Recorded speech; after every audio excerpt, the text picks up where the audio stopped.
Hello and welcome back. Let's get straight into this. This is an episode I didn't think I was going to make, and I'm kind of sitting here with my mouth open. So there is, in the Metro paper, which is one of the worst newspapers in Britain, it's absolute trash, it's celebrity clickbait, it's cringy, and they posted a tweet about it. The Metro, sorry, straight white men, Doctor Who was never made for you. Community Notes went to town, and the article is trash, and to quote Community Notes, and by the way, drinks to you guys, this is not true. Doctor Who was always billed as a family show, with a link to imdb.com. Then they got mass pushback and deleted their Twitter account, or X account, whatever that thing is. And now I'm watching them get ratioed in the comments about the whole situation. This article got ratioed into oblivion.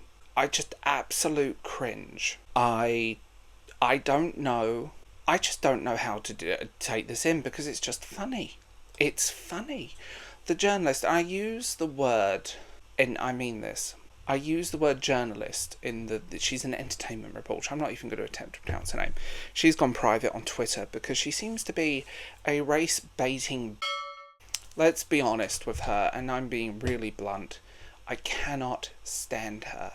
And all of her articles tend to be trash. And I really don't like these. But she's an entertainment reporter. She's barely a journalist.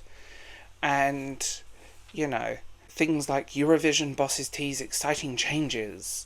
Eurovision fans clash as Laurie comes out against Israel boycott. You know, all of this crap just strews out of her mouth. The article, is the Doctor adopted? The Doctor Who Timeless Child arc explained. She's vile.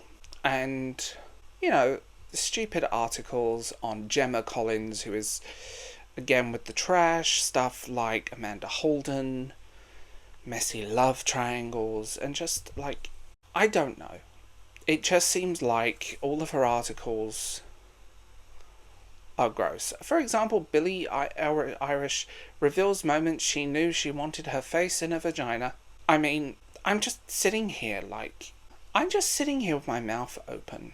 I really detest, air quotes, journalists like this. I really detest this, and the fact they got a little pushback and were corrected on facts. Doctor Who was never, ever, ever in its existence a show aimed at one group. It was always a family show. A little bit for adults, a little bit for the kids, and it was always family entertainment. And family television doesn't really exist anymore. And this is a controversial take. I don't care about the race or the gender of the Doctor, but I want good writing. I want good characters. And going by its premiere numbers, other people agree with me. I reviewed those 2 episodes. They weren't good. And the worst thing is, they were generic. They were weak episodes, and it showed. Russell T Davies, there's always been messaging, there's always been stuff within Doctor Who, there's always been a little bit, there's always been allegory. And now it's just, let's shoehorn everything impossible, rather than being intelligent. I mean, look at the writing of Star Trek Next Generation. The allegory there was fantastic, but it did it in a way that was intelligent and worked with the audience rather than shoehorning it. I mean, I got a great comment on the whole thing. A guy left a really long review, and very much at the end said a lot of what we agreed on. It didn't work. It didn't flow. It didn't feel connected. It felt rushed. And just overall, the Metro of all people, I'm surprised they didn't double down and defend their entertainment reporter. She's not a journalist. She never has been and never will. That's being honest here.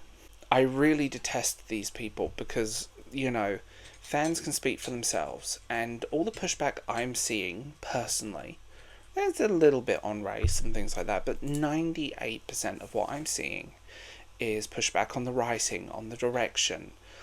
And a lot of people have said this feels like a Disney Plus show. The lighting, the special effects, it all has that kind of vibe to it, and I do agree. Doctor Who doesn't need a big budget. It doesn't need superstar guest stars. It needs heart. And I was so excited when Russell T Davies came back, because I was expecting return to form after the Moffat era. And there wasn't any.